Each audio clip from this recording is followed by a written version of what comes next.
என்னை மறவாய் இயேசுநாதா, உந்தன் தயவாய் என்னை நடத்தும்.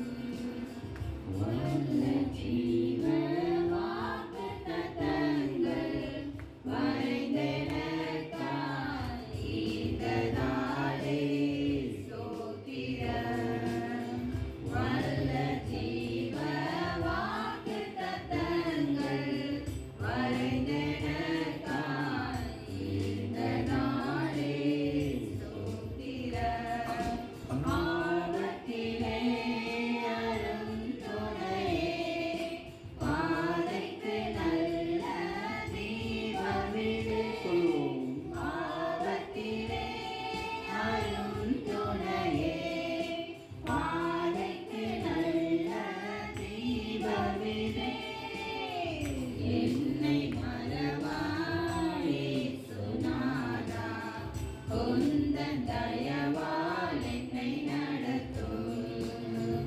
என்னை மறவாய் இயேசுநாதா, உந்தன் தயவால் என்னை நடத்தும். ராப்பகலாய் அமர்ந்திருப்பேன் இயேசு ராஜாவும் மாளிகையில். ராப்பகலாய் அமர்ந்திருப்பேன், துதித்து மகிழ்ந்திருப்பேன், துயரம் மறந்திருப்பேன், துதித்து மகிழ்ந்திருப்பேன், துயரம் மறந்திருப்பேன். ஆராதனை ஆராதனை அப்பா அப்பா, உங்களுக்கு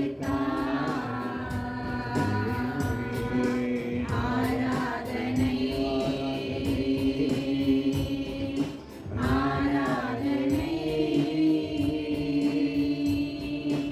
அப்பா அப்பா,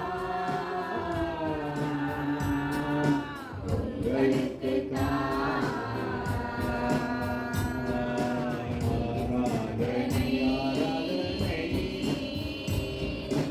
ஆராதனை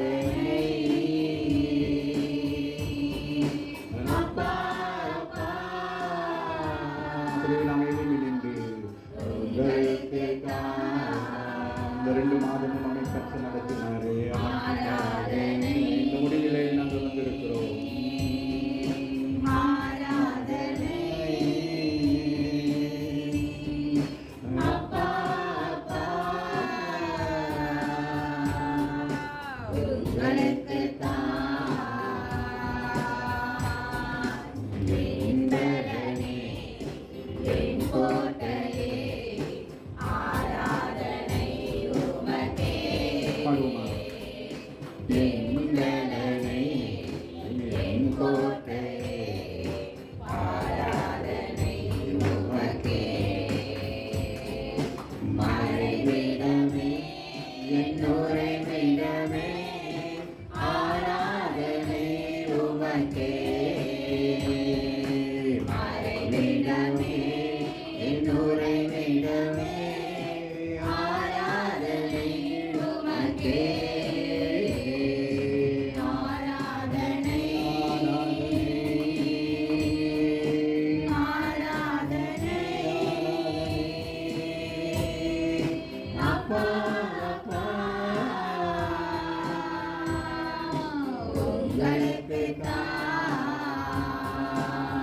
உங்களுக்கு மாற்றி போடுவீர் அப்படின்னு சொல்லப்படுது எல்லாமே. அந்த வியாதி படுக்கையிலிருந்து வந்ததுக்கு பிறகு அப்புறம் என்ன சொல்லக்கூடாது, எனக்கு இன்னும் கொஞ்சம் என்னது அது சரியாக போயிடும் அப்படிதான் சொல்லுவோம். நம்ம அது அப்படி இருக்கக்கூடாது. பெர்ஃபெக்டாக என்ன செஞ்சிடணும்.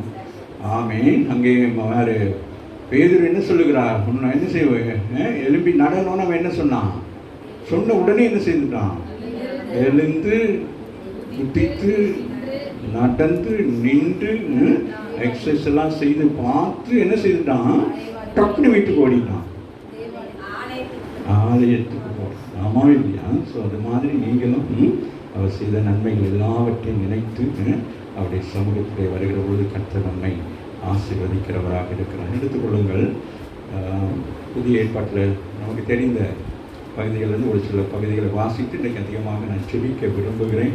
ஆகவே யோவான் 5ஆம் அதிகாரத்தில் 8ஆம் வசனத்தை வாசிப்போம். இயேசு அவனை நோக்கி எழுந்திருன்னு சொல்லுகிறார். 38 வருடங்கள் என்ன செய்தான்? அடுத்து கிடக்கும். யாராச்சும் வந்து எனக்கு உதவி செய்வார்கள் என்று சொல்லி 7ஆம் வசனம் சொல்லுது. அதற்கு வியாதிஸ்தன், ஆண்டவரே, தண்ணீர் கலக்கப்படும் பொழுது என்னை குளத்திலே கொண்டு போய் விடுவதற்கு ஒருவருமே இல்லை என்று சொல்லி அப்போ பெதஸ்தா குளத்திலே அவர்கள் ஒரு மூட நம்பிக்கையினாலே அங்கே காத்திருக்கிறாங்க. சரியா? ஆகவே தான் அந்த சம்பவம் அங்கே நடக்கிறது. அப்போ ஆண்டவர் பாருங்களேன் என்ன சொல்றாங்க, நான் போவதற்குள்ளாக வேறொருவன் என்ன செஞ்சான், எனக்கு முந்தி என்ன செய்யறான், இறங்கி என்ன செஞ்சான்.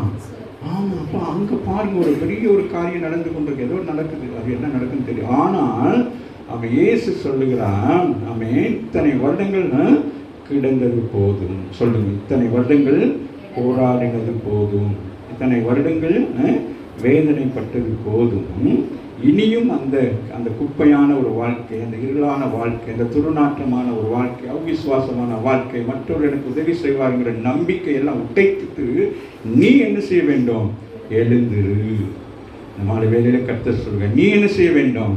இயேசுவுடைய நாமத்தினாலே நீ என்ன செய்ய வேண்டும்? எழுந்திரு. சொல்லுங்க, நான் இயேசுவுடைய நாமத்தினாலே நான் எழுந்திருவேன். இப்போ நமக்கு இயேசு சொல் வர்ற பிரச்சனை தான். ஆமையா, ஆவிக்குரிய சபைக்கு வர்றவங்களுடைய பெரிய மோஸ்டான பிரச்சனை என்னது? கடன் பிரச்சனை, வியாதி. இதே தான் நம்ம சொல்லி எழுந்துருன்னு ஆண்டவர் சொன்னாலும் எழுந்துட்டு திருப்பி நம்ம என்ன செஞ்சிடறோம்? அங்கேயே உட்காந்துக்கிறோம். அங்கே நம்ம என்ன செஞ்சிடறோம்? அந்த இடம் எனக்கு நல்லா இருக்கு அப்படின்னு நம்ம நினைக்கிறோம். ஆமா இல்லையா? ஆனால் இந்த இடத்துல ஆண்டவர் சொல்லுகிறார், அவனை பார்த்து சொல்றாரு, ஏய் எழுந்துரு அப்படிங்கிறார். 38 வருடம் மூடனாக இருந்து கொண்டு யாரோ ஒருத்தன் உன்னை தள்ளி விடுவான், யாரோ ஒருத்தன் வந்து ஹெல்ப் செய்வான்னு சொல்லிட்டு நீ என்ன செஞ்சுக்கிட்டு இருக்கிற? அங்கே இங்கேயும் பார்த்துக்கிட்டு இருக்கிற. அதனால உனக்கு என்னது செய்யப்போ? அதனால தான் அடுத்த என்ன செய்யணும், ஓடி போய் குதிச்சு சுகமாயிட்டு போகிறான். நீங்கள் என்ன செய்றீங்க? ஒருத்தரையும் அனுப்புகிறோம், சிஸ்டர் நீங்கள் போய் ஜெபம் பண்ணிட்டு போங்க, நீங்கள் வாங்க, நீங்கள் அப்படி தான் நம்ம என்ன அது தாழ்மையா? இன்றைக்கு ஆண்டவர் சொல்லுகிறார், நீ முதலாவது என்ன செய்ய வேண்டும்? எழுந்திருக்க வேண்டும். இந்த மாத வேலையில் ஆண்டவர் சொல்லுகிறார், என்ன சொல்லுகிறார்? மார்ச் மாதம் உங்களுக்கு என்ன எப்படிப்பட்ட மாதமாக இருக்க வேண்டும்? எழுந்திருக்கிற மாதமாக இருக்கணும். ஒரு எழுந்துறன ஒரு க்ரோத், ஒரு சொல்லுங்க, ஒரு உங்களுடைய தொழில், உங்களுடைய வருமானம், உங்களுடைய வாழ்க்கையிலே அடுத்த ஒரு கட்டத்துக்குள்ளாக போவதற்குரிய வழியை சொல்கிறாங்க. 38 வருடம், இன்னும் 2 வருஷத்துல 40 அவனுக்கு என்ன நடக்கணும்? கல்யாணம் நடக்கணும். அதெல்லாம் சொல்லிடுவீங்க. ஆனால் இங்கே 38 வருடம் இங்கே கிடக்கணும். அவனுக்குன்னு பேசின பொண்ணோ இல்லை அவனுக்குன்னு உருவாக்க பொண்ணோ எங்கேயோ அந்த பெண் எங்கேயோ இருக்கும். இவன்டா வருவாங்க, இந்த சொல்லுவாங்களே, ஒரு நொண்டியாவது கிடைச்சாலும் பரவாயில்ல, ஒரு கழுதையாவது கிடைச்சாலும் பரவாயில்லன்னு சொல்லுவாங்க. அந்த மாதிரிக்கு அவங்க வீட்டில் யோசிச்சுக்கிட்டு இருப்பாங்க. நான் நினைக்கிறேன் இந்த மாமியார் விட்டு ஜெபம் பண்ணிக்கிட்டு இருப்பாங்க.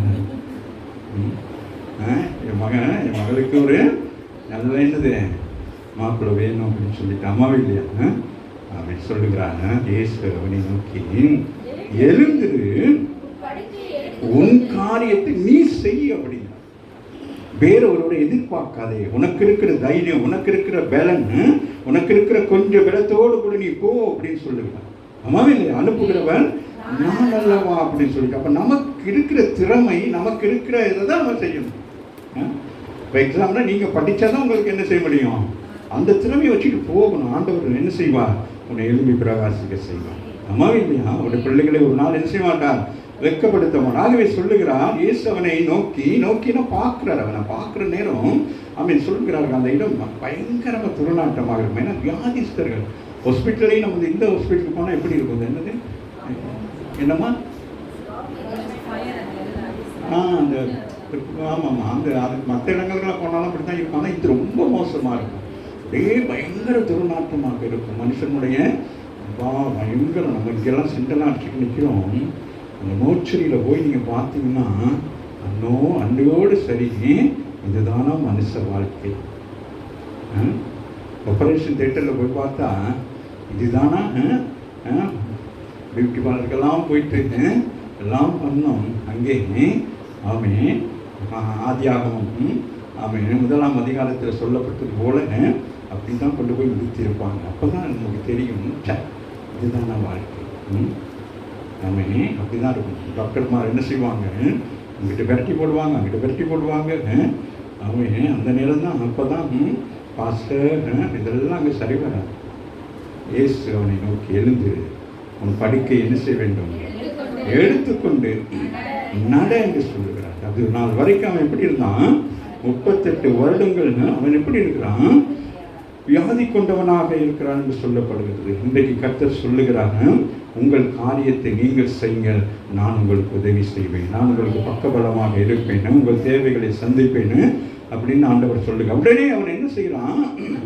அந்த மனுஷன் என்ன செய்யறான்? ஆண்டவருடைய வார்த்தை வருகிற பொழுது நீங்கள் சுகமாக்கப்பட வேண்டும். ராமேன் வார்த்தை என்ன செய்வார் அவர்? ராமேன் சங்கீதம் 107:20 வாசிங்க மகன், வாசிங்க எடுத்து 107:20. வசனத்தை அனுப்பி பிதாவாகிய தேவன் இந்த பூமியில கிறிஸ்துவை மாமிசமாக இந்த பூமிக்கு வசனம் வார்த்தையாக ஆமீன் அனுப்பி அவர்களை உங்களை என்னை குணமாக்குகிறாராம். ஆமென் அப்படின்னு என்னது? சுகமாக்கவில்லை, குணமாக்குகிறார். குணமாக்குனா என்னது? நம்முடைய சிந்தைகள் நம்முடைய எண்ணங்கள் அவிசுவாசத்தினாலே நாங்கள் வியாதிப்பட்டவர்களாக இருக்கிறோம், அவநம்பிக்கை உள்ளவர்களாக இருக்கிறோம். ஆகவே தான் ஆண்டவர் நம்ம என்ன செய்கிறார்? நம்மை குணமாக்குறவராக இருக்கிறார். ஆமென். நமக்கு குணமான பிறகு நம் சுகமாகும். ஆமாவே இல்லையா? ஒரு மனுஷன் குணமாக வேண்டும், அதை மனம் திரும்புதல். ஆமென். குணம் என்ன சொல்றது? மனம் திரும்புகிற பொழுது அந்த மனுஷன் என்ன செய்யறான்? சுகமாகிறான். சுகமாகப்பட்ட பிறகு அவன் என்ன செய்யப்படுகிறான்? அவன் ரட்சிக்கப்படுகிறான், அவன் கர்த்தருடைய பிள்ளையாக மாறுகிறான். சங்கீதம் 147:15 என்ன சொல்றது மகள்? இதே தர்சனத்தை தொடர்ந்து வாசிங்க. அனுப்பி அழிவுக்கு தப்புவிக்கிறவராக இருக்கிறார். ஆகவே இந்த உலகத்திலே ஆமென் பயம் நமக்கு ஒரு அழிவை கொண்டு வரும், பலவீனம் நமக்கு ஒரு அழிவை கொண்டு வரும், அவிசுவாசம் நமக்கு என்னத்தை கொண்டு வரும்? அழிவை கொண்டு வரும். ஆகவே தான் சொல்றார், அவர் தமது வசனத்தை 2000 வருஷத்துக்கு முன்பதாக ஆமென் மாமிசமாக இயேசு வெளிப்பட்டார். ஆமென். அப்படி வெளிப்பட்ட இயேசு தாமே நன்மை செய்கிறவராக அவர் சுற்றித் திரிந்தார். அப்படி சுற்றித் திரிகிற நாட்களிலே தான் அவரிடத்தில் வந்த க்ஷணங்கள், ஊமைகள், செவிடர்கள், ஆமென் வேற யாரு சொல்லுங்க? சப்பானிகள், வேற குருடர்கள், குஷ்டரோகிகள், எக்ஸ்ட்ரா அப்படியே இருக்கு. வேதம் சொல்லுகிறது, யோவான் எழுதுகிறார், அவர் செய்த அற்புதங்களை இந்த வேதத்துல எழுதுவதற்கு இடம் போதாது. அவ்வளவு அற்புதங்கள். அது உயிர்த்தெழுந்த இயேசு அதை விட அற்புதங்கள் எல்லாம் செய்திருக்கிறார்.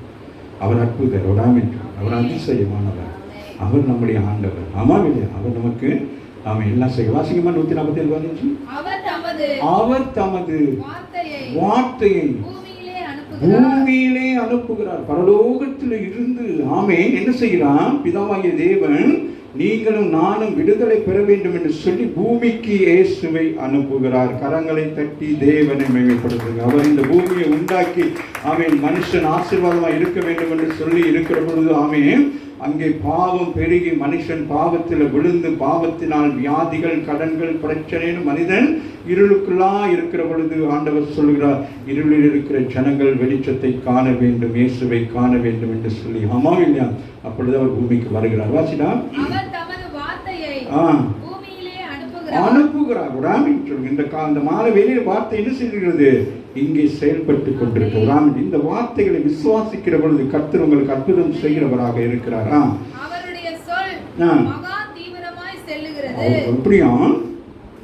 தீவிரமாக செல்லுகிறது. இந்த வார்த்தை என்ன செய்கிறது? தீவிரமாக செல்லுகிறது. ஆமென். அநேக நேரங்கள்ல ஆமென் என்னுடைய அனுபவத்தில் அநேகருக்கு ஆமென் இந்த டெலிபோன் மூலமாக, தொலைபேசி மூலம் ஜெபிக்கிற பொழுது உடனே நாமும் சுகமாக்கப்படுவார்கள். ஆமென். அதுபோல நம்ம பார்க்கிறோமே, அநேக சொல்லுகிறது, இப்பொழுது வியாதியா இருக்கிறீர்கள், இந்த ஜெபம் முடிக்கிற பொழுது நீங்க சுகமாகி துரிதமாக வசந்த வாசிங்க மகன். அவர் தமது வார்த்தையை பூமியிலே அனுப்புகிறார். அவருடைய சொல் மகா தீவிரமாக நீங்க ஆபத்து வேலையில ஆண்டவரேன்னு கூப்பிடுகிற பொழுது அது தீவிரமாய் வந்து உங்களை சுகமாக்கும். அந்த வார்த்தை கொஞ்சம் கொஞ்சம் லேட்டாகி வந்தால் கூட பிசாசானவங்களை இருளுக்குள் கொண்டு போய் மரணத்தை பிறப்பித்து விடுவாங்க. அதனால தான் ஆண்டவர் என்ன செய்கிறான், தன்னுடைய வல்லமையை அவர் வெளிப்படுத்துகிறவராக இருக்கிறார். ஆகவே தான் இங்கே சொல்லப்படுகிறது, உடனே அந்த மனுஷன் நினைக்கிறான், உடனே என்ன ஆயிட்டான். அதனால் ஆண்டவர் என்ன செஞ்சிருக்கணும், கையை வைத்து என்ன செஞ்சிருக்கணும், ஒரு பெரிய ஜெபத்தை பண்ணியிருக்கணும். அம்மாவே இல்லையா, என்ன செஞ்சிருக்கணும், ஆண்டவர் இதாவே இறங்கும் ஆண்டவர், இறங்கும் ஆண்டவர், கையை பிடித்து இறங்கும் ஆண்டவரை, காலை பிடிச்சி நீட்டி இறங்கும் ஆண்டவரே. ஆமாம் இல்லை, தலையை பிடித்து தள்ளி இறங்கும் இல்லை, நோ என்ன சொல்ல கெட் அப், அவ்வளோதான் சொல்ல, எழுந்துரு அப்படிங்கிறான். அந்த வார்த்தை இவ்வளோ வல்லமையாக இருந்திருக்கும். ஆமாம் இல்லையா, அவன் அத்தனை வருஷம் 38 வருடம் எப்படி இருப்பான், அவன் யாருக்கு போய் சாப்பாடெல்லாம் கொடுத்துருப்பாங்க. அது ரொம்ப பயங்கரமான ஒரு இடம் இல்லையா, அது எலும்பும் தோலுமாக தானே இருந்திருப்பான். சொல்லுங்களேன்.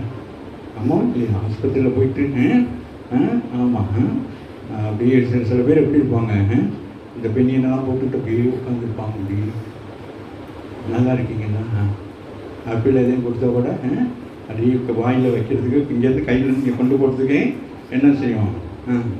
ஆமாம் இல்லையா, சொல்லுங்க பிள்ளைகளா. ஏன் இதெல்லாம் நான் சொல்லுகிறேன்னு கேட்டால், அப்படிப்பட்ட மனுஷன்னு அந்த வார்த்தை உடனே சுகமாக்குறது, டைம் எடுக்க மாட்டேங்குது அந்த வார்த்தை. ஆமாம், இப்போ நம்ம ஒரு டேப்லெட் சாப்பிட்டா கூட என்ன செய்யும், 2 நாள் 3 நாளைக்கு தான் என்ன செய்யும்.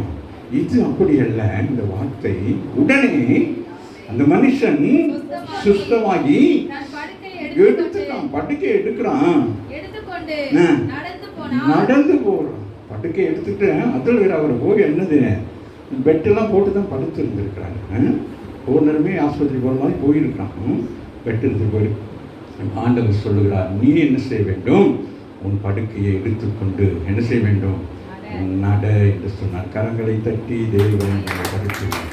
அந்த ஓய்வு நாளிலே ஆண்டவர் என்ன செய்தான், ஒரு அற்புதங்களை செய்தார். கடைசியாக ஒரு வார்த்தை வாசித்து நாங்கள் செபிக்க போகிறோம். ஏசாயா 38ஆம் அதிகாரத்தில் 3, 4, 5 வாசித்து நாங்கள் முடிக்கலாம். ஏசாயா 38.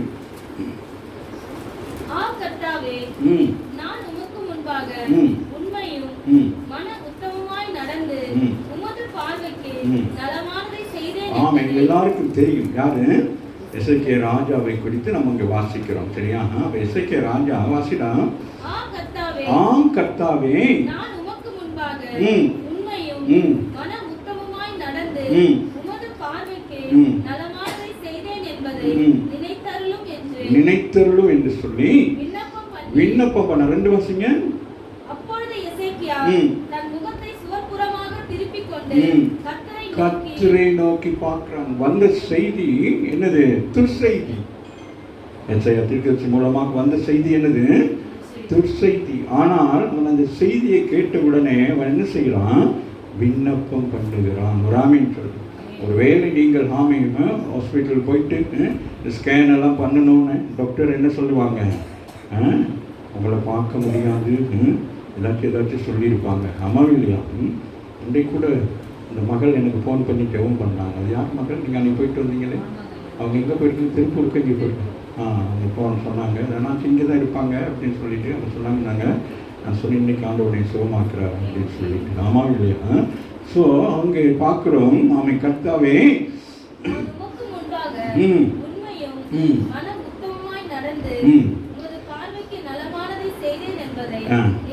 நினைத்தருளும் என்று சொல்லலாம். அடுத்த வசனம் சொல்லுகிறது, அப்பொழுது ஏசாயா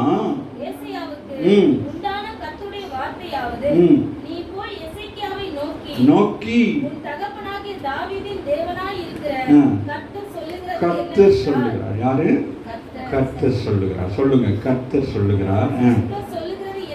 என்னென்றால், உன்னுடைய விண்ணப்பத்தை கண்டேன், உன் கண்ணீரையும் கண்டேன், உன் நாட்களோட 15 வருஷங்கள் கூட்டுவேன் என்று சொல்லி. 2 ராஜாக்கள் 20ஆம் அதிகாரத்தில் 4-5 வாசிங்களேன். இதே சம்பவத்தை அவங்க கொஞ்சம் டீப்பாக போட்டிருக்கும். இதுதான் மிக முக்கியமானது. இங்கே சொல்லப்படுகிறது, அப்பொழுது ஏசாயாவுக்கு உண்டான கர்த்தருடைய வார்த்தையாவது என்று சொல்லி இங்கே 4 சொல்லுது, 24 சொல்லுது. அந்த இடம் நான் கடந்த நாட்களே உங்களுக்கு சொன்னேன். அவன் அரண்மனைக்கு போறான், விஷயத்தை சொல்லுகிறான், திரும்பி வருகிற அந்த ஒரு சில நிமிஷங்களுக்குள்ளாக அவனுடைய ஜெபங்கள் கேட்கப்படுகிறது. கரங்களை தட்டி தேவனை மகிமைப்படுத்துங்க. சம்பவத்தை கேட்டவுடன் அவன் பதறி போயிட்டு, ஐயோ நான் மறிக்க போகிறேன் என்று அவன் நினைக்கவில்லை. அவன் செய்த நன்மைகள் எல்லாவற்றையும் அவன் ஒரு விஷயம் ஆராய்ந்து பார்க்கிறான். ஆராய்ந்து பார்த்து அவன் சொல்லுகிறான், கர்த்தாவே நான் உமக்கு முன்பதாக உண்மையும் மன உத்தமமாய் நடந்தும் அது பார்வைக்கு நலமானதெல்லாம் செய்தனே என்பதை என்ன செய்ய வேண்டும், நினைத்தருளோ என்று சொல்லி. அப்பொழுது வாசிங்க அந்த அதை வாசிங்க 20. பாதி முற்றம் அந்த சொல்லிட்டு இப்போ ஏசாயாவுக்கே என்ன என்றாயிருக்கும், ஐயோ ராஜா மறிக்க போறாரேன்னு சொல்லி அவனும் ஒரு மனவேதனையோடு கூட வந்திருப்பான். அம்மாவே இல்லையா? ஒரு தீர்க்கதரிசி ஒரு தீர்க்கதரிசனம் சொல்ல வேண்டுமானால் நன்மையானதை தான் சொல்ல வேண்டும். உங்கள் வீட்டுக்கு ஒரு தீர்க்கதரிசி வந்து ஏதாச்சும் ஒன்று தவறாக சொன்னால் எப்படி இருக்கும்? நீங்கள் என்ன செய்வீங்க? நல்லா டீ பிஸ்கட்லாம் சாப்பிட்டு காணிக்கையை வாங்கிட்டு நான் செத்து போகிறேன்னு நான் சொல்கிறேன், நீ தான் ஏன் செத்து போவேன், நான் என்ன செஞ்சேன் அப்படின்னு சொல்லுவீங்களா? இல்லையா? ஆனால் அவன் தன்னை ஆராய்ந்து பார்க்கிறான். இந்த மாலை வேளையிலே நாங்கள் ஏன் பலவீனப்பட்டிருக்கிறோம்? சில நேரம் ஆண்டவர் நம்முடைய பலவீனங்களை சுட்டி காட்டுகிறார். நீ இந்த பலவீனத்திலிருந்து நீ வெளியில் வருகிறபோது உனக்கு நான் பூரண சுகத்தை தருவேன் என்று சொல்லி. சில நேரம் நம்முடைய தவறான வழிகள், தவறான காரியத்தினாலே நாங்கள் சில நேரம் கட்டப்பட்டிருக்கலாம். ஆகவே இன்றைக்கு கர்த்தர் என்ன செய்கிறான்?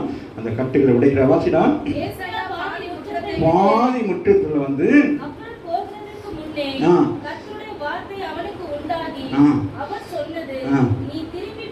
திரும்பி போய் கரங்களை தட்டி தேவனை மகிமைப்படுத்தின. அவன் முதல் துக்க செய்தியை கொண்டு போன ஏசாயா இப்பொழுது திரும்பி போன்னு சொல்லுகிறான். அவனுடைய ஜெபம் பரலோகத்தை அசைத்தது. உங்களுடைய ஜெபம், உங்களுடைய ஜீவியம், ஜெப ஜீவியம், உங்களுடைய ஆவிக்குரிய ஜீவியம் கர்த்தருக்கு முன்பதாக ஒரு சேலஞ்சா இருக்க வேண்டும். ஆமாவே இல்லையா? வாசிங்க. திரும்பி போய் சொல்லுகிறாங்க. அவன் யாரா? ராஜா. வாசிடா முத வசனம் வாசி. என் ஜனத்தின் அதிபதி நோக்கி தாவீதின் நிமித்தம், உங்கள் நிமித்தம் உங்கள் பிள்ளைகளுக்கு ஒரு மாற்றத்தை கொடுப்பார். உங்கள் விசுவாசத்தினாலே கர்த்தர் என்ன செய்வார்? உங்கள் குடும்பங்களிலே ஒருவருக்கு அற்புதங்களை செய்வார். ஒரு நீதிமானின் நிமித்தம் கர்த்தர் என்ன செய்வார்? தேசத்தை அழிக்காதபடி திறப்பிலே நிற்க செய்வார். ஆமாம் இல்லையா? அப்போ சொல்கிறார், தாவீதை நினைவு கூறுகிறார். நீ செஞ்சதை விட தாவீது எனக்கு செய்தது மேன்மையானது. பல இடங்களில் ஆண்டவர் சொல்லுவார், தாவீது நிமித்தம் சாலமோனுக்கு, தாவீது நிமித்தம் அந்த ராஜாக்கள் ஒவ்வொருவருக்கும் சொல்வார், நீ தாவீதை போல நீங்கள் அது செயல்படவில்லை என்று சொல்லி. அப்படி நம்முடைய வாழ்க்கையில் சாட்சி இருக்கணும். தகப்பன் எப்படி சபைக்கு வரும், தாய் எப்படி சபைக்கு எப்படி அப்படின்னு சொல்லி நம்ம சபையிலே ஆண்டவரிடத்திலே மனுஷனுடைய சாட்சி மேன்மையானதல்ல, ஆண்டவருடைய சாட்சி நமக்கு மேன்மையாக இருக்கும். வாசிங்க, நான் முடிக்கிறேன். சொல்லுறாரு, உன்னுடைய விண்ணப்பத்தை சொல்லுங்க. ஆண்டவர் இன்னைக்கு மாலையில என்று நீங்க எல்லாம் ஒரு விண்ணப்பத்தை கொண்டு வந்தீங்களா இல்லையா? இன்னைக்கு சுகமளிக்க ஆராதனை விண்ணப்பத்தை கொண்டு வந்தீங்களா இல்லையா? அந்த விண்ணப்பத்தை கேட்டாரா? சில பேருடைய கண்ணீரை பார்க்கிறார். வெளியில கண்ணீர் வடிக்காட்டி உள்ளத்துக்குள்ள உடைஞ்சிருப்பீங்க. அதான் இருதயத்தின் காயங்களை அவர் கட்டுகிறவராக இருக்கிறார். இருதயத்துல வெளியில கண்ணீர் விடாதபடிக்கு அப்படி சில பேர் சமாளிப்பாங்க. அம்மா இல்லையா? அப்படியே அம்மா வீட்டுக்கு போயிட்டு அப்பா வீட்டுக்கு போயிட்டு வர நேரம் பைக் எடுத்துட்டுப்பா போயிட்டு வரேன் அப்படின்வாங்களே, அந்த மாதிரிக்கு நீங்கள் இந்த இடத்துல நீங்கள் அழுகிறவங்க அழுங்க. கர்த்தர் உங்களுடைய கண்ணீரை காண்கிறார். ஆகாருடைய கண்ணீரை கண்டவர், அண்ணாவுடைய கண்ணீரை கண்டவர்களை காண்கிறார். உடைக்கப்பட்டவர்கள் தைரியம் அழுங்க. இன்னையோடு உங்கள் கண்ணீர் இனி உங்கள் கண்களில் இருக்கக்கூடாது. இந்த கண்ணீர் உருவாக்குற இடமே உங்களுக்கு சந்தோஷத்தினால் மாத்திரம் நீங்கள் கண்ணீர் வடிக்க வேண்டும். மன மகிழ்ச்சினால் மாத்திரம் கண்ணீர் வடிக்க வேண்டும். இனி துக்கத்தினாலே கண்ணீர் வடிக்கிறவர்களாய் காணப்படக்கூடாது. வேதனைகளை சுமக்கிறவர்களாக நீங்கள் இருக்கக்கூடாது. இந்த நாளிலே கர்த்தருடைய ஆவியானவர் பேசுகிறார். வாசி மகன் படிக்கிறேன். குணமாக்குவேன், மூன்றாம் நாளிலே நீ கர்த்தருடைய ஆலயத்துக்கு போவாய். கரங்களை தட்டி தேவனை 15 வருடங்கள் கர்த்தர் அவனுக்கு கூட்டி கொடுத்து அவனை ஆசீர்வதித்தார். ஆகவே சங்கீதம் 41:3 சொல்லுகிறது, படுக்கையின் மேல் வியாதியாய் கிடைக்கிற அவனை கர்த்தர் தாங்குவார். உங்கள் வாழ்க்கையிலும் நீங்கள் அப்படிப்பட்ட ஒரு நிலைக்கு போயிருப்பீர்களானால் ஆமீன். சில நேரங்களில் சோர்வுகள், சில நேரங்களில் பலவீனங்கள் இன்னைக்கு எல்லாம் உடைத்து எரியும்படியாக நாம் எழும்பி நின்று நாம் செபிக்க போகிறோம். ஆமீன். கர்த்தர் சொல்லுகிறார், படுக்கை மேல் வியாதியாய் கிடக்கிறவனை கர்த்தரே தாங்குவார். உங்கள் பிரச்சனைகளுக்கெல்லாம் யார் உத்தரவு? அவர் தான் ரெஸ்பான்ஸ். அதனால் நீங்கள் கடவுளை சார்ந்திருக்கிற பொழுது கர்த்தர் உங்களுக்கு பெரிய காரியங்களை செய்வாராக. இருக்கிறார்கள். அவர் நம்பிக்கையோடு இருக்கிற சனங்களை கர்த்தர் விடுதலை செய்கிறவராக இருக்கிறார். 38 வருடங்கள் வியாதியாக இருந்தவர்களை கர்த்தர் விடுதலை செய்தது போல இந்த மாத வேளை உங்கள் குடும்பங்களிடம் யார் வியாதியாக இருக்கிறார்கள், யார் பலவீனத்தோடு இருக்கிறார்கள், யார் கண்ணீரோடு இருக்கிறார்கள், இந்த நேரத்தை கர்த்தர் விடுதலை செய்கிறார். இயேசுவின் நாமத்தினாலே எல்லா தடைகள் விலகட்டும், எல்லா தடைகள் விலகட்டும், எல்லா பிள்ளை சூனிய கட்டுகள் வெளியே வரும்படி கட்டளை கொடுக்கிறோம். எல்லா விதமான மாந்திரிகங்கள் இயேசுவின் நாமத்தினாலே வெளியேறும்படி கட்டளை கொடுக்கிறோம். ஒவ்வொரு மனக்குழப்பங்கள், மன அழுத்தங்கள் இயேசுவின் நாமத்தினாலே வெளியே வரும்படியாக வியாதிஸ்தர்களை ஆண்டவர் தொட்டு சுகமாக்கினீர். ஆண்டவர் அப்போஸ்தலர் 8ஆம் அதிகாரத்தில் 8ஆம் வசனத்தில் அந்த பட்டினத்திலே பெரிதான சந்தோஷம் உண்டானது. அவர்களுக்கு ஆண்டவரே அதுபோல ஒவ்வொரு குடும்பங்களிலும் சந்தோஷம் உண்டாகட்டும். அந்த பட்டினத்திலே இருந்த பொல்லாத ஆவிகள் அவர்களுக்கு வெளியே போன பொழுது அவர்கள் சுகம் பெற்றார்கள். எல்லைக்குள் இருக்கிற எல்லா தகாத கிரியைகளை கட்டளை கொடுக்கிறோம். இயேசுவின் நாமத்தினாலே அநேக சபைக்கு வர முடியாதவர்கள் தடைகளுக்குள் இருக்கிற ஜனங்கள் தடைகளை நீக்கி கொண்டு வரும்படியாக அநேகருடைய வாழ்க்கையில் இருக்கிற பலவீனங்கள், பிசாசின் கட்டுகள், மந்திர கட்டுகள், சூனியங்கள் இயேசுவின் நாமத்தினாலே வெளியே வா என்று சொல்லி கட்டளை கொண்டிருக்கிறோம். அநேகரை ஆண்டவர் சுகமாக்குவாராக. அநேகரை கட்டுகள், அநேகரை சாப பாவங்கள், பாவத்தினால் ஏற்பட்ட வியாதிகள், சாபத்தினால் வந்த வியாதிகள் இயேசுவின் நாமத்தினால வெளியே வா என்று சொல்லி கட்டளை கொடுக்கிறோம். ஒவ்வொருவரும் கட்டளை விடுதலை செய்வீராக. இந்த பகுதியில் இருக்கிற எல்லா சூழலில் இருக்கிற ஜனங்கள் போதை வஸ்துகள் கடுமையானவர்கள், இயேசுவின் நாமத்தினால் மது போதை கடுமையானவர்கள், பிரச்சார வேசுத்தனத்தில் இருக்கிறவர்கள் இயேசுவின் நாமத்தினால விடுதலை பெறும்படியாக நாமத்தினால நாங்கள் செபிக்கிறோம். இன்று வல்லமையான வார்த்தைகள் ஜனங்களுக்கு பிரவேசித்து போகட்டுமே. வசனத்தை அனுப்பி நாமை கணங்களை சுகமாக்குவான். படுக்கையில் இருக்கிறவர்கள் சுகமாவாராக. படுக்கையில் இருக்கிறவர்கள் சுகம் பெறட்டும். படுக்கையில் இருக்கிறவர்கள் சுகமாகட்டும். எப்படிப்பட்ட வியாதிகளாக இருந்தாலும் இந்த வார்த்தைகளை யூடியூப் மூலம் பார்த்துக் கொண்டிருக்கிற உங்கள் குடும்பங்களுக்கு இந்த வார்த்தை கிரியை செய்வதாக, விடுதலை உண்டாவதாக, சாபக்கட்டுகள் விலகட்டும், கடன் பிரச்சனைகள் விலகட்டும், குடும்பத்தில் சமாதானமற்ற நிலை விலகட்டும். கணவன் மனைவி புரிந்திருக்கிற குடும்பங்களுக்குள்ளே கர்த்தர் மாலையில உங்களை இணைத்து உங்கள் வாழ்க்கையை மாற்றுகிறான். குழந்தை இல்லாதவருக்கு குழந்தை செல்வத்தை கொடுக்கிறான். சரீரத்திலே மாமிசத்தின் வழியாக இருக்கிற சில பலவீனமான வியாதிகள் ஒவ்வொருவரை விட்டு விலகி போகிறது. இயேசுவின் நாமத்தினாலே விசுவாசிக்கிறவர்கள், இதை பார்த்து கொண்டிருக்கிறவர்கள் விடுதலை பெறுவார்கள், விடுதலை பெறுவார்கள். ஆண்டவர் சமீபத்தில் தூரத்துக்கு ஜீவனாக இருக்கிறார். வார்த்தை அனுப்பி நோய்களை விடுவிக்கிறார், அநேகரை விடுவிக்கிறார். மரண கட்டுகள் இயேசுவின் நாமத்தினாலே மரண கட்டுக்கு விடுதலை உண்டாகட்டும். ஒவ்வொருவரும் விடுவிக்காண்டவர். உங்கள் கண்ணீருக்கு பதில் உண்டு, உங்கள் கண்ணீருக்கு பதில் உண்டு, உங்கள் கண்ணீருக்கு பதில் உண்டு. ஆண்டவர் சமீபத்துக்கு தூரத்துக்கு ஜீவனுள்ள தேவன் கர்த்தருடைய ஆவியானவர் எப்போ உண்டோ அங்கே விடுதலை உண்டு, விடுதலை உண்டு, விடுதலை உண்டு. நீ விசுவாசி விடுதலையை காண்பாய், நீ விசுவாசி அற்புதங்களை காண்பாய், நீ விசுவாசி அற்புதங்கள் அடையாளங்கள் குடும்பங்களுக்களை காணப்படும். இயேசுவின் நாமத்தினாலே, இயேசுவின் நாமத்தினாலே. இந்த மாநில ஹல்லேலூயா, ஹல்லேலூயா, ஹல்லேலூயா, ஹல்லேலூயா. டாக்டர்கள், வைத்தியர்களால் கைவிடப்பட்டவர்கள், நோய் படுக்கையை கிடந்து வேதனைப்பட்டுக் கொண்டிருக்கிறவர்களை கர்த்தர் தொடுவார்கள். தொடுமாங்கள் ரத்தம் நடக்கட்டும். நேற்று இன்று மீண்டும் மாறாதவன் ஆமாம் ஆண்டவரே, வேதத்தில் இருக்கிற அற்புதங்கள் அதிசயங்கள் எங்கள் வாழ்க்கையை நாங்கள் காணும்படியாக ஆண்டவரே அற்புதம் செய்கிறார். அற்புதம் செய்ய ஆண்டவரே, கைவிடப்பட்டவர்கள், வேதனையில் இருக்கிறவர்கள், ஒவ்வொருவருக்காக நாங்கள் செபிக்கிறோம் ஆண்டவரே. கர்த்தர் கிருபை செய்ய ஆண்டவரே. இதனாலும் ஆண்டவரே செய்த அற்புதங்களுக்காக இந்த வார்த்தைகள் போய் அற்புதம் செய்வது என்று சொல்லி நாங்கள் விசுவாசிக்கிறோம். நாங்களுடைய வார்த்தைகள் வெறுமையாக திரும்பி வராது. அதில் நாமே சொன்னதை செய்து கொண்டோம். ஆனால் இந்த நாட்களிலே ஆண்டவரே நன்றி சொல்லுங்கள், நன்றி சொல்லுகிறோம். எல்லாம் நன்றி சொல்லுங்கள். அற்புதங்களை எதிர்பாருங்கள், உங்கள் வாழ்க்கையில் சொல்லுங்கள். வருகை நாங்கள் மன அழுத்தங்கள், மன பாடுகள், சஞ்சலங்கள் நிலையோடு விட்டு விலகி போய்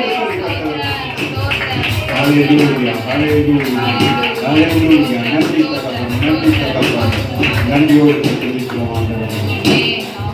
நன்றி தகப்பன்.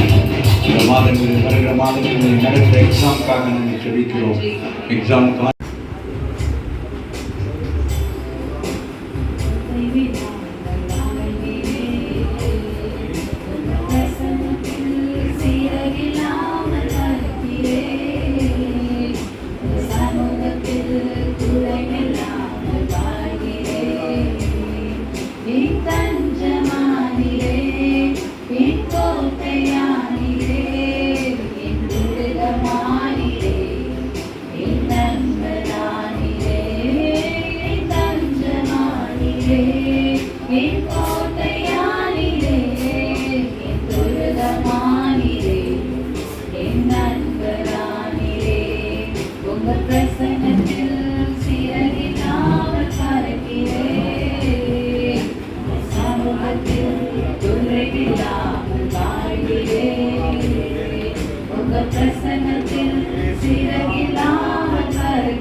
ஒவ்வொரு வாழ்க்கையில் ஒரு அற்புதம் நடக்கட்டும் ஆண்டவரே.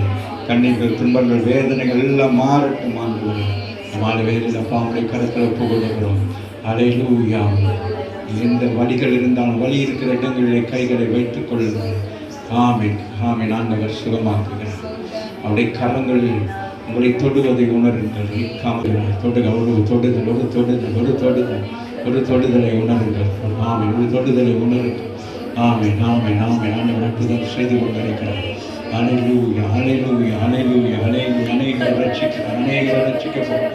உங்கள் குடும்பங்களை ரட்சிக்கப்படாதவர்களுக்காக ஒரு விஷயம் ஆண்டவருக்கு உங்கள் கரங்களை நீட்டி ஆண்டவரே என் குடும்பத்தில் ரட்சிப்பு உண்டாகட்டும். முழு குடும்பங்களும் கர்த்தருக்குள் ஆண்டவரே வரணும். உங்கள் குடும்பங்களுக்கு ஒரு பெரிய ஆசீர்வாதம் மறைந்திருக்கிறது.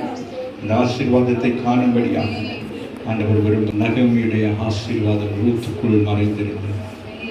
ரூத் வந்தபடினால் ஆமீன் அந்த ஆசீர்வாதத்தை அவர்கள் அனுபவித்தார். அல்லேலூயா. அந்த மாலை வேலையில் உங்களோடு கர்த்தர் பேசுகிறார். நல்ல தகப்பனை இந்த மாலை வேலைக்காக நன்றி சொல்லுகிறோம். ஆண்டவரை எங்கள் ஜெபங்களை கேட்டதுக்காக நன்றி. இந்த வார்த்தையின்படியாக தேவனங்களை ஆண்டவரை நடத்துவீராக ஆண்டவரை உங்களுடைய கருத்தில் ஒப்பு கொடுக்கிறோம். ஆமென்.